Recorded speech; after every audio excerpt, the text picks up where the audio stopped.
Hi, it's Lisa Jane here. Thank you for joining me once again.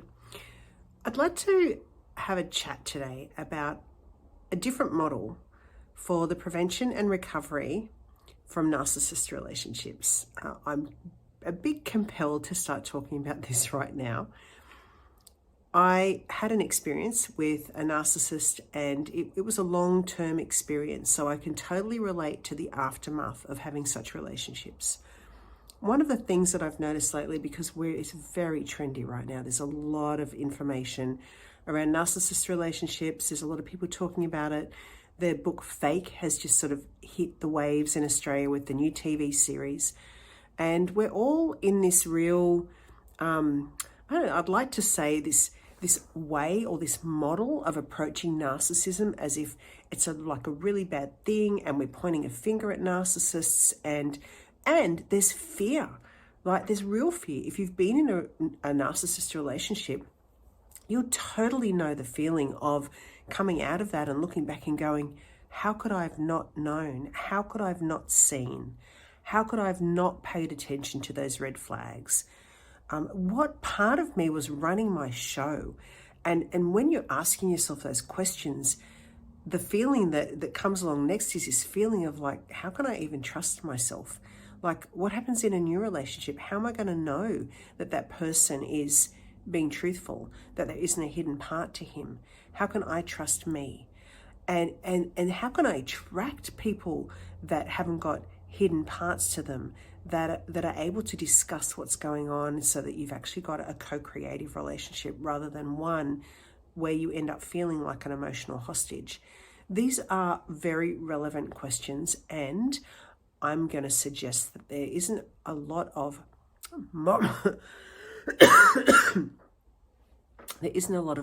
around that can actually show us how to approach these past situations in a way that we can grow and develop an inner strength and an inner clarity and an inner power, so that we don't get ourselves in those sort of situations again. And if we do, we know exactly what to do.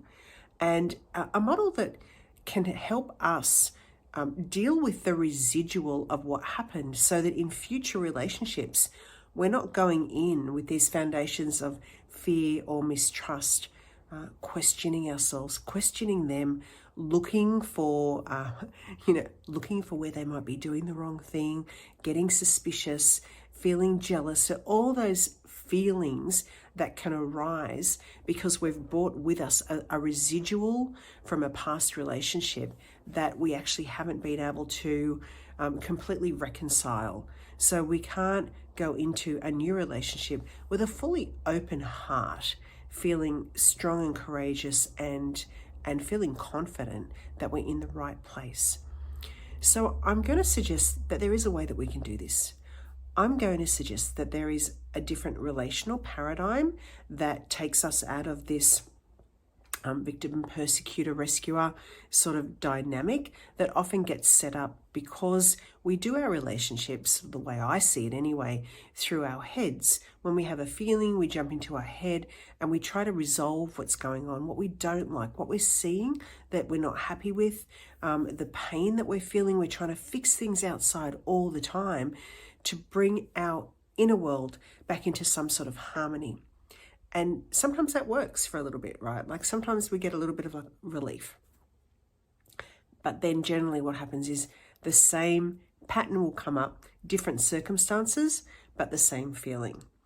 So I'm going to suggest that way of being in a relationship, which is feel, get into your head, try to make it work, fix it, whatever it is we need to do to make it right.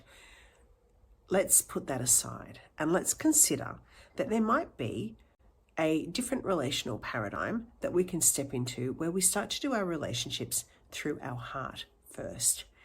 Now, I don't want this to sound woo-woo. I'm aware that it might. However, I would like to suggest that this is actually very practical, very actionable, and incredibly empowering when we engage our heart, call it your emotional heart if you want to, in the process of our relationships and of living our own life. The first thing that I think is really important is the approach that we take. So when I'm reading a lot about how people feel about narcissists and their experience, I'm reading a lot of, it's like this mentality that I'm a victim of the circumstances, and like I'm not condoning the behavior, and I'm certainly not saying that it's right or justifiable.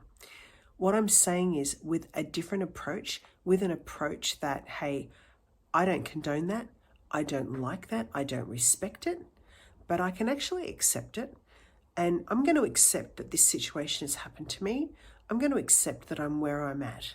I'm going to actually be right here with myself. And now I'm going to use it to take back my power.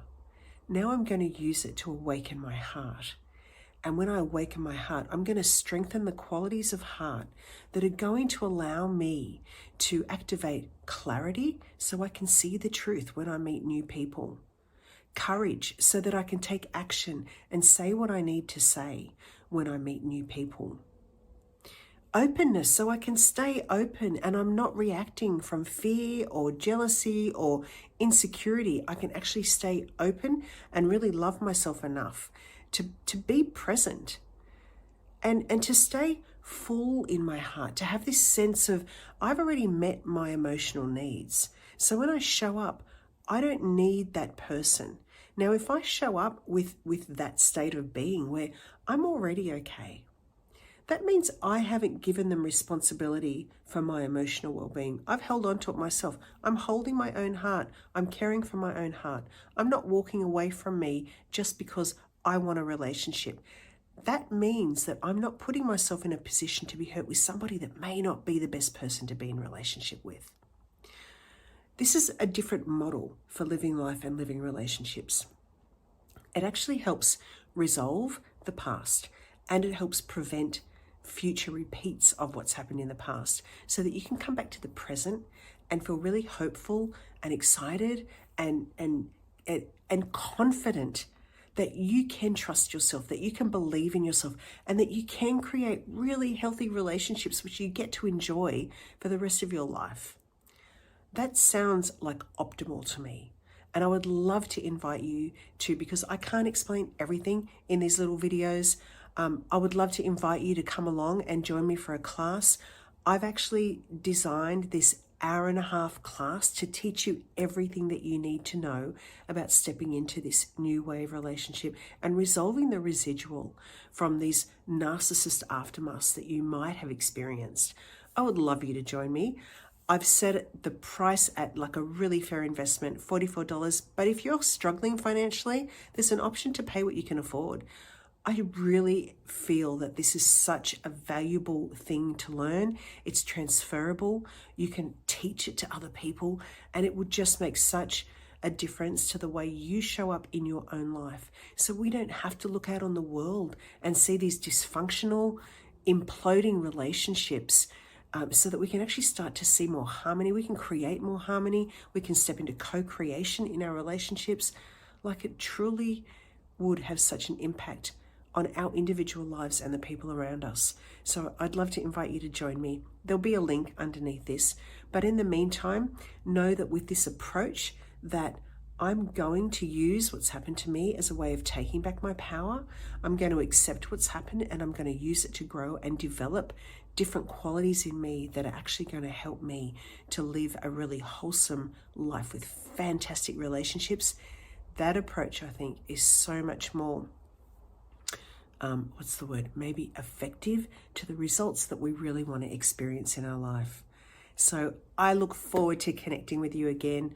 I hope this has been helpful. Send me an email if you want to know more information.